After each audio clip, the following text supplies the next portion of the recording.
তুই তো বিয়ার পর একবার বাচ্চা হয়ে গেছস। বাচ্চা হয়ে গেছি মানে? আরে বাচ্চা বলাবেন তো গোসল করতে পারে না, এই জন্য তার মা তার গোসল করাই দেয়।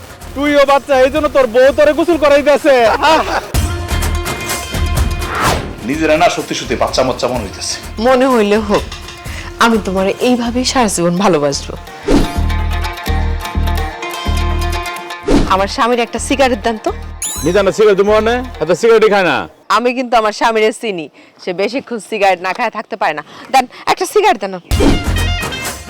আমার জামাই আমার বাপের বাড়িতে আইসা আমার বাপ মার পায়ে হাত দিয়ে সালাম করলো, অথচ তোমরা কেউ তোমার জামাইরে সালামি দিলা না। না দাও, তোমার জামাইরে সালামি দাও। তুমি আমার জামাইয়ের জন্য পাঙ্গাস মাছ কিনে নিয়ে আসো। এই পাঙ্গাস মাছ ফেরত দিয়া তুমি 3 কেজি গরুর মাংস, 4 কেজি খাসির মাংস আর 2-3টা দেশি মুরগি নিয়ে আইবা। নাইলে আব্বা তোমার জামাইয়ের কাছে আমার কিন্তু মান-ইজ্জত থাকবো না। একজন স্ত্রী তার স্বামীর ভালোবাসবে, এটা স্বাভাবিক, কিন্তু তুমি যা করো এগুলো স্বাভাবিক না, অস্বাভাবিক। তুমি পাগলামি করো। আমি সিদ্ধান্ত নিয়েছি তোমার সাথে আমি আর সংসার করব না।